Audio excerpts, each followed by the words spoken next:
Hello everyone, फिर से मैं आप लोगों के लिए एक नया टॉपिक लेकर आया हूँ।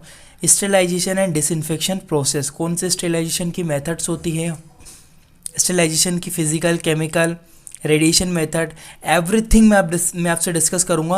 वीडियो थोड़ी सी लंबी होने वाली है। क्यों लंबी होने वाली है? क्योंकि मैंने एक ही वीडियो में आपको ओवरऑल पूरा एक्सप्लेन कर दिया, ठीक है।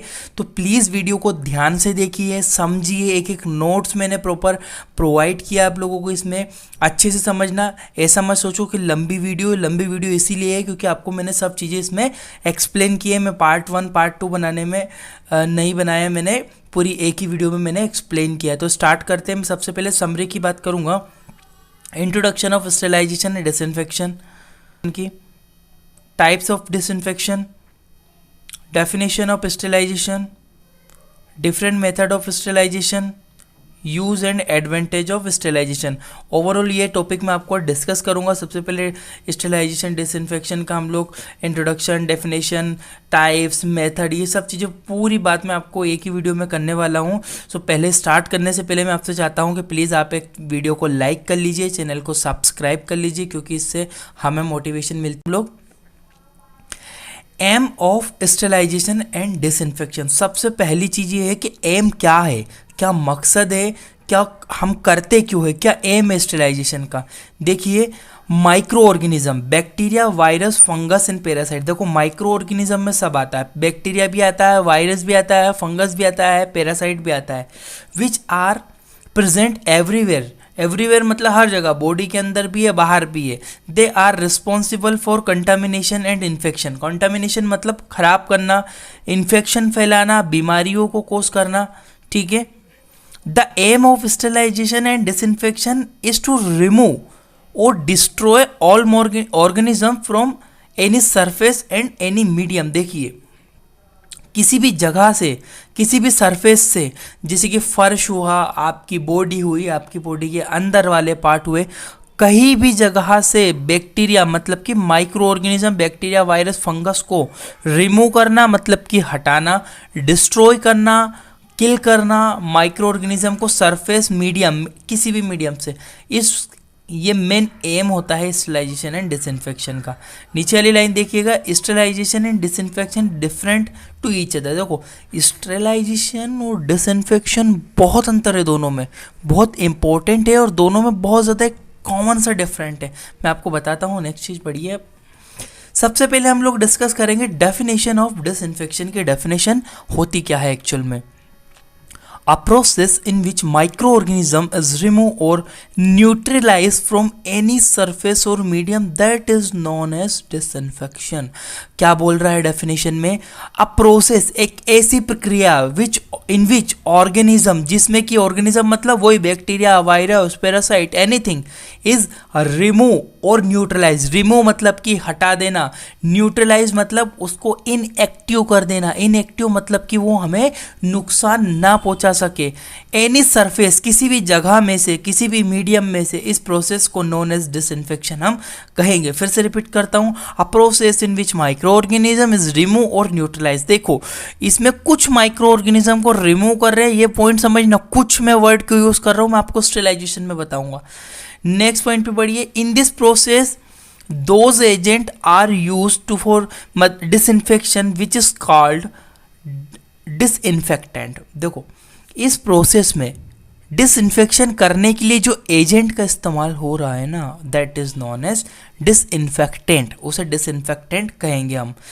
देखो लास्ट वाली लाइन, बाय डिसइंफेक्शन प्रोसेस, ये बहुत इंपॉर्टेंट लाइन है, बहुत अच्छे से समझना। By disinfection process all organisms can not be killed and disinfection is not able to remove it, kill or kill spores। देखो, डिसइंफेक्शन प्रोसेस के थ्रू ऑर्गेनिज्म को पूरी तरह से नहीं मारा जा सकता। डिसइंफेक्शन एबल नहीं है रिमूव और किल करने में स्पोर्स को। अब ये स्पोर्स क्या होता है सर, आप पूछोगे स्पोर्स क्या होता है सर। स्पोर ये होता है कि जब बैक्टीरिया को अनफेवरेबल कंडीशन मिलती है, जब उसे न्यूट्रिशन नहीं मिलता तो उसकी आत्मा को कैद कर लेता, मतलब उसके डीएनए को सेपरेट करके पटक देता है। हजारों लाखों साल तक पड़ा रहेगा, स्पोर सेफ रहेगा, स्पोर्स का कुछ नहीं बिगड़ता। जब न्यूट्रिशन मिलेगा फिर से एक्टिव हो जाएगा, दैट इज अ स्पोर्स, इसे हम स्पोर्स कहेंगे। तो भाई कुल मिला के बात यह है कि डिसइंफेक्शन ऐसी प्रोसेस जिसमें बैक्टीरिया वायरस को निकाला जाता है, पूरी तरह से किल नहीं होते हैं, ये हाफ हाफ रह जाते हैं, मतलब प्रॉपर नहीं किल होंगे, बस हमें इनएक्टिव हो जाएंगे, न्यूट्रलाइज हो जाएंगे। नेक्स्ट पेज पे पढ़ता हूं मैं आपको। टाइप्स ऑफ डिसइंफेक्शन के टाइप क्या होते हैं। नंबर 1 आता है एंटीसेप्टिक, बहुत इंपॉर्टेंट है, याद रखिएगा आप। टाइप्स ऑफ डिसइंफेक्शन के क्या टाइप्स है, सबसे नंबर 1 पे है हमारा एंटीसेप्टिक। अभी एंटीसेप्टिक क्या है। Antiseptic is a chemical which can be apply on living tissue, it prevent tissue और skin from the infection. Prevent मतलब कि क्या, बचाना, टिश्यू और स्किन को फ्रॉम कहाँ से, इन्फेक्शन से बचाता है एंटीसेप्टिक। जैसे कि हम लोग लोशन वगैरह लगाते हैं, देखो पैरों पे यहाँ पे डायग्राम में दिया हुआ है, इसको लगी हुई है इसने, ये एंटीसेप्टिक लगाया, लोशन लगाया, that is a antiseptic. Infection नहीं होता है किसी भी चीज़ के ऊपर लोशन लगाने से, ठीक है, स्किन टिश्यू पे हम अप्लाई कर सकते हैं। Next thing is decontamination. Decontamination भी एक प्रकार की डिसइंफेक्शन की ही प्रोसेस होती है। It is a process in which organism is remove और neutralise from any object and surface of person. किसी भी पर्सन के शरीर से, किसी जगह से डिकंटामिनेट कर देना। अब आप कोविड के समय में स्टेलाइजर यूज़ कर रहे थे, स्प्रिट अल्कोहल यूज़ कर रहे थे, हैंड वॉश क्लीन कर रहे थे, तो वो क्या है, डिकंटामिनेशन एजेंट होता है, प्रोसेस होती है जिसमें ऑर्गेनिज्म को रिमूव किया जाता है। फर्श को साफ करना, डायग्राम में आप देख सकते हो, या कुछ माइक्रोबायोलॉजिकल चैम्बर इसको क्लीन कर रहे हैं, ठीक है, फर्श को साफ, फिनाइल का पोछा लगाते हो, phenyl is a decontamination agent. Next page पे पढ़ता हूं मैं, टाइप्स ऑफ डिसइंफेक्शन में कौन सा टाइप आता है, नेक्स्ट फ्यूमिगेशन। अब ये फ्यूमिगेशन क्या होता है, डायग्राम में देखिए, ये आपको फ्यूम के थ्रू, एक धुएं के थ्रू पूरी जगह को, आप लोगों ने अगर गाड़ियाँ देखी होगी तो आपके मोहल्ले से निकलती होगी जो धुआं निकालते हुए चलती है, तो वो क्या है, वो फ्यूमिगेशन की एक प्रोसेस है जिसमें बैक्टीरिया को किल किया जाता है, वायरस को neutralise. It is a process in which क्या होता है, सिंपली एक ऐसी प्रोसेस है जिसमें कि डिसइंफेक्टिंग किया जाता है एनी एरिया और बाय फ्यूमिंग। बड़े एरिया में हम फिनाइल तो डाल नहीं सकते ना भाई, अल्कोहल तो हम लोग यूज़ नहीं कर सकते, फ्यूम यूज़ करेंगे। फ्यूम क्या है भाई, केमिकल से निकला हुआ एक ऐसा धुआं है, फ्यूम है, जो कि बैक्टीरिया इनको न्यूट्रलाइज कर लेता है, that is a fumigation process. तो 3 प्रोसेस होती है डिसइंफेक्शन के टाइप में। नंबर 1 मैंने आपको बताया है, सबसे पहली थी आपकी एंटीसेप्टिक, नंबर 2 पे आपकी आई थी डिकंटामिनेशन प्रोसेस, नंबर 3 है फ्यूमिगेशन। ये फ्यूमिगेशन, ये तीनों याद रखना। नेक्स्ट पेज पे बढ़ते हैं हम लोग, डेफिनेशन ऑफ स्टरलाइजेशन। अब मेन मुद्दे पे आते हैं कि स्टरलाइजेशन क्या है। मैंने अंतर बताऊंगा मैं भी आपको, ठीक है, क्या डिफरेंट है, बहुत अच्छे से समझिएगा आप। Sterilization is a special process. What sterilization is a special process, special type of process in which all microorganisms are removed and killed from any surface or medium. मतलब किसी भी जगह से बैक्टीरिया को, माइक्रो ऑर्गेनिज्म वर्ड यूज करूंगा मैं क्योंकि micro organism में बैक्टीरिया, वायरस, पैरासाइट, फंगस सब आते हैं, वहाँ से हर एक बैक्टीरिया को किल करना, रिमूव करना पूरी तरह से। जबकि हमने डिसइंफेक्शन में क्या किया था, रिमूव किया था, न्यूट्रलाइज किया था, पर हमने बैक्टीरिया, वायरस को पूरी तरह से किल नहीं कर पाए थे। बट स्टेरिलाइजेशन एकमात्र ऐसी प्रोसेस है जिसमें बैक्टीरिया को पूरी तरह से किल किया जाता है। Again I am repeating this line, sterilization is a special type of process in which all microorganisms are removed or killed from any surface and medium. By this process, spores, sorry spelling mistake हो गई, sport हो गए, spores की जगह। By the process, spores can also killed by और remove. देखो spores जो होते हैं ना बैक्टीरिया के, उनको भी मारा जा सकता है, उनको भी किल किया जा सकता है, बट जो डिसइंफेक्शन आपने देखा ना, डिसइंफेक्शन में ऐसा नहीं होता है। डिसइंफेक्शन में कभी भी बैक्टीरिया और वायरस फंगस के जो स्पोर्स होते हैं, स्पोर्स को कभी भी किल नहीं किया जा सकता, केवल स्टेरिलाइजेशन के द्वारा ही उसे खत्म करा जा सकता है।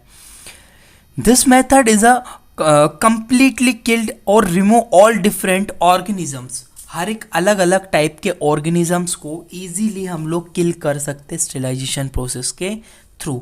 ठीक है, नेक्स्ट थिंग आप बढ़िए आगे नेक्स्ट पेज पे। अब देखिए नेक्स्ट पेज पे डिफरेंट मेथड ऑफ स्टेरिलाइजेशन। अलग अलग मेथड, कौन कौन सी ऐसे मेथड अवेलेबल है स्टेरिलाइजेशन, आप कैसे कर सकते हो, कैसे बैक्टीरिया को आप मार सकते हो, वायरस को पूरी तरह से। देखिएगा मेथड आपको मैंने चार्ट दिया हुआ है। सबसे पहले मैं आपसे डिस्कस करूंगा physical method. What is a physical method? Physical method में सबसे पहली आती है heat sterilization. Heat sterilization, filtration method और रेडिएशन मेथड। देखो हीट स्टेरिलाइजेशन मतलब कि गर्म करने वाली विधि। नंबर 1 मोस्ट हीट स्टेरिलाइजेशन और ड्राई हीट। देखो मोस्ट हीट मतलब होता है मॉइस्चर, जिसमें कि नमी उपस्थित हो और गर्मी भी हो, जैसे कि स्टीम, जो भाप होती है ना, वो आग से ज़्यादा गर्म होती है क्योंकि स्टीम का टेम्परेचर अबव 100 से भी ज़्यादा टेम्परेचर रहता है। ड्राई हीट वही सिंपल अपन जो गर्म करते हैं, लोहे को दबाते हैं, गर्म करते हैं, that everything is a heat sterilization. Filtration में मेथड में मैं आपसे बाद में डिस्कस करूंगा। पहले रेडिएशन मेथड देखिए, UV light, X-ray, gamma ray, infrared, ये सब रेडिएशन मेथड है। यूवी लाइट अपन बच्चों को, न्यूबॉर्न बेबी को छत पे बिठाते हैं, धूप में बिठाते हैं। Why? What is a main reason? क्योंकि उनकी शरीर पे, उनकी बॉडी पे जो ऑर्गेनिज्म है वो यूवी लाइट के थ्रू स्टेलाइज हो जाए। तो चलिए इन सबको हम एक एक करके डिस्कस करते हैं। देखो वीडियो थोड़ी लंबी है, ध्यान से समझिएगा आप, ठीक है। अब देखो ड्राई हीट मेथड क्या होती है। ड्राई हीट के अंदर एक मेथड आती है रेड हीट। रेड हीट क्या होती है? Red heat is a important method in which loops forceps needle are placed on flame and become them red। Simple language ये है कि किसी भी चीज़ को स्टेलाइज करना है, लूप, माइक्रोबायोलॉजी में एक लूप होता है, नाइक्रोन लूप। फोर्सेप सब समझते हो, निडल मतलब सुई। उस सुई को फ्लेम मतलब कि आग के आगे रखो और इतनी देर तक रखो कि वो लाल हो जाए। आपने बेसिकली सब जगह देखा होगा कि गैस पे आपने कुछ लोहे को गर्म करा और वो एकदम बिल्कुल रेड हो जाएगा, तो इसे बोलेंगे रेड हीट। अब भाई उसमें मॉइस्चर की तो कोई ज़रूरत ही नहीं है ना, तो ये कौन सी मेथड है? ये ड्राई हीट है, सूखी मेथड है गर्म करने की। देखिए डायग्राम में यहाँ पे ये लूप गर्म कर रहे, रेड हो गया। ये फोर्सेप्स, कुछ सर्जिकल ब्लेड वगैरह जो भी अपन को स्टेलाइज करना है, यहाँ पे हम लोग इसको रेड कर सकते हैं। नेक्स्ट चीज पे पढ़ते हैं हम लोग यहाँ से, ड्राई हीट मेथड। अब देखो ड्राई हीट मेथड में नेक्स्ट एग्जांपल है आपका फ्लेमिंग। अब ये फ्लेमिंग क्या होता है? देखिए flaming is also important method in which this method glass slide any glass instrument are place on flame but not become red. फिर से रिपीट कर रहा हूँ, बट नॉट बिकम रेड। किसी भी इंस्ट्रूमेंट को, ग्लास के इंस्ट्रूमेंट को फ्लेम के सामने इतना रखो, फ्लेमिंग करो, गरम करो, ना कि उसे रेड करो। That is a Fleming method. दो मेथड हुई ड्राई हीट में, एक तो हीट मेथड में सबसे नंबर 1 पे आती है आपकी रेड हीट, दूसरी है फ्लेमिंग। रेड हीट में किसी भी इंस्ट्रूमेंट, लोहे की चीज़ों को लाल किया जाता है, फ्लेमिंग में ओनली गर्म किया जाता है। नेक्स्ट ड्राई हीट मेथड का और एग्जाम्पल है हॉट एयर ओवन। ये बहुत बार आपको कंपटीशन एग्जाम में जगह जगह पर इसके क्वेश्चन आते हैं, और सेपरेट 5 नंबर का क्वेश्चन नर्सिंग एग्जाम में, माइक्रोबायोलॉजी की जो एग्जाम होती है, DMLT, BMLT सब में आता है।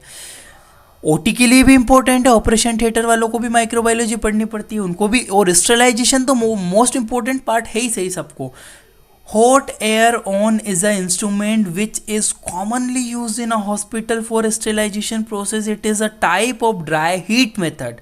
सिंपल बात है, बहुत इंपॉर्टेंट मेथड है, कॉमनली यूज होता है और मेनली टाइप है ड्राई हीट का, क्योंकि एक सिंपल याद रखो, हॉट मतलब गर्म, एयर मतलब कि हवा, ओवन मतलब कि सब समझते हो। एक ऐसा चेम्बर जिसमें गर्म हवा को प्रवाहित करके उस बैक्टीरिया वायरस को, क्योंकि भाई हीट करना है, जैसे जैसे टेम्परेचर बढ़ेगा वैसे वैसे बैक्टीरिया वायरस ऑटोमेटिकली न्यूट्रलाइज होते जाएंगे।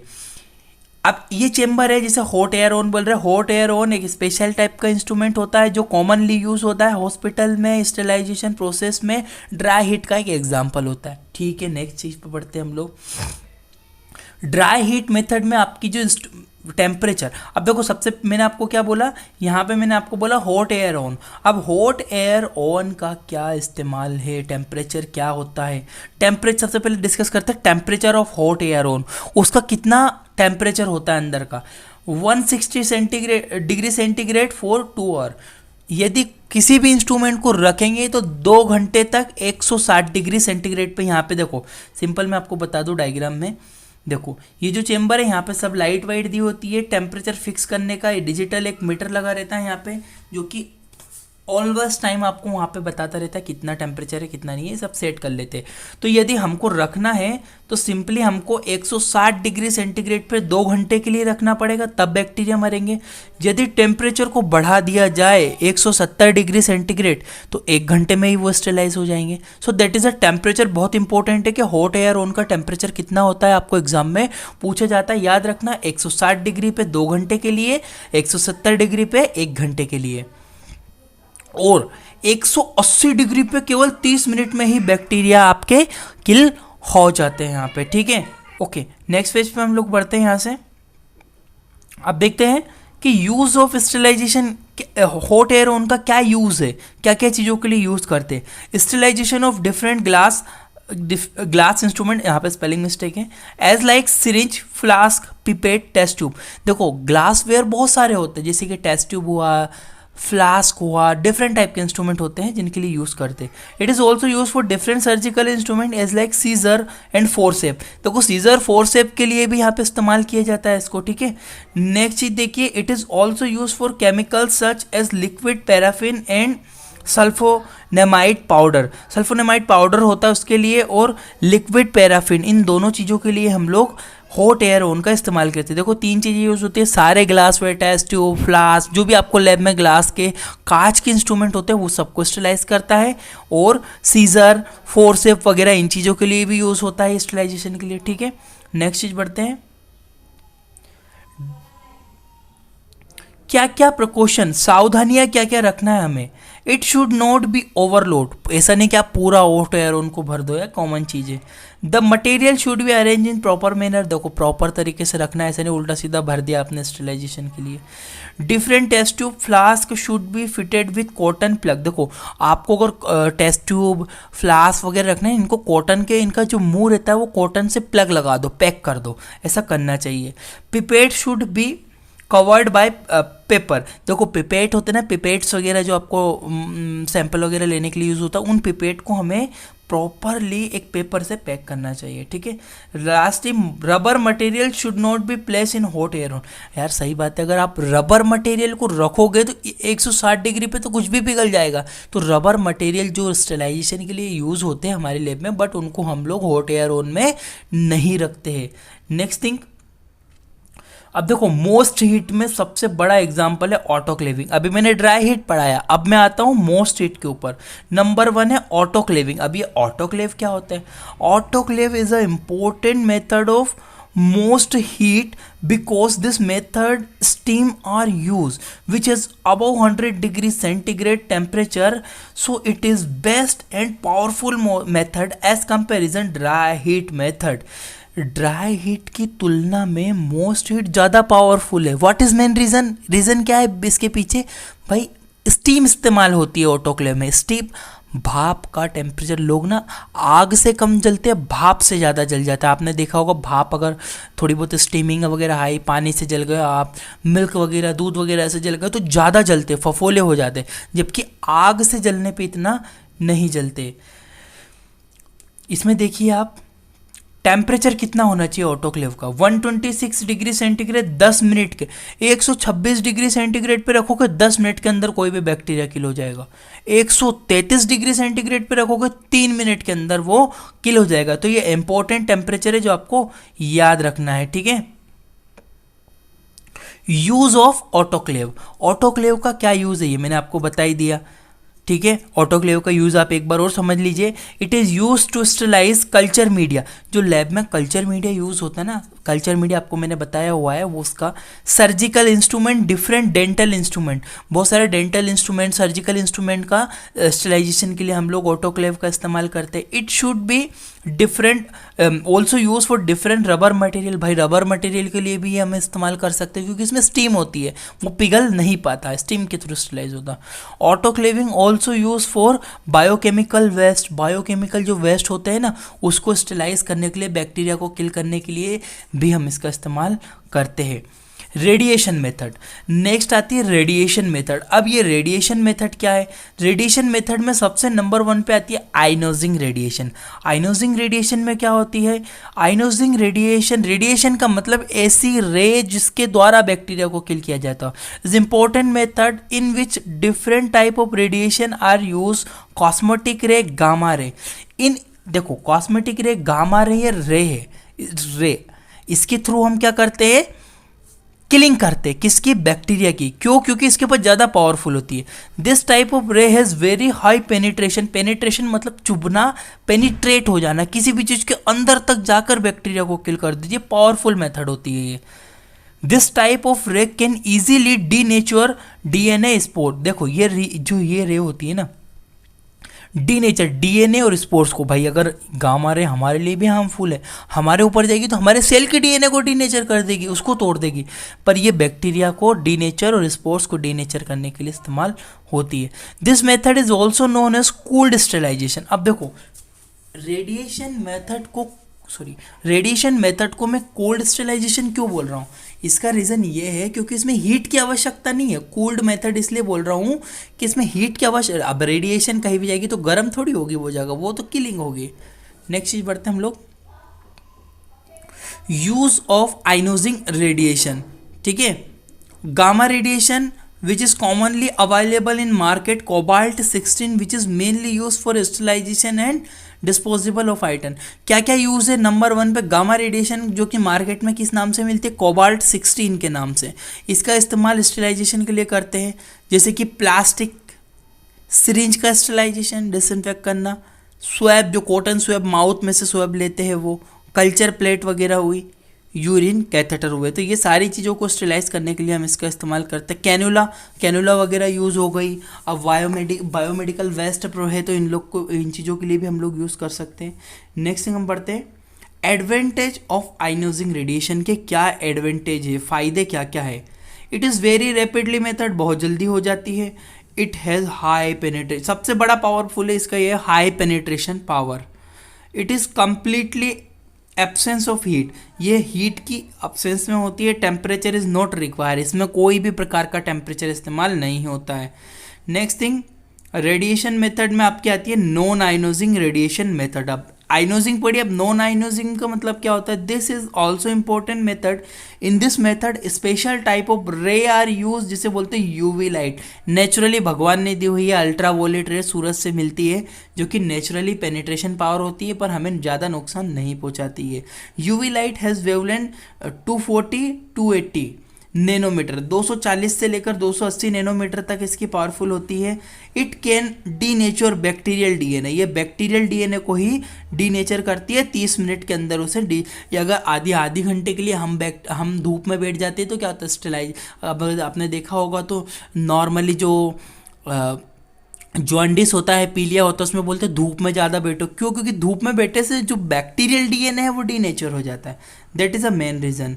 UV light radiation is also use sterilization of area infected surface वही अपने बॉडी पे इन्फेक्शन है, हम धूप में बैठ गए, किसी भी जगह को यूवी लाइट आ गई, स्टेलाइज होगी, किसी धूप में रख देते, आपको पता है अपन किसी चीज़ों को धूप में रख देते, स्टेलाइज हो जाती है, साफ़ हो जाती है, क्लीन हो जाती है, इस चीज़ों के लिए हम लोग यूज़ करते हैं। तो ओवरऑल अगर आपको कोई डाउट हो तो बताना मुझे। ये आपका रेडिएशन मेथड, यहाँ पे स्टरलाइजेशन मेथड कंप्लीट हो चुका है। इसमें एक मेथड और बचती है, केमिकल मेथड। मैं आपको नेक्स्ट वीडियो में एक्सप्लेन कर दूंगा। But most important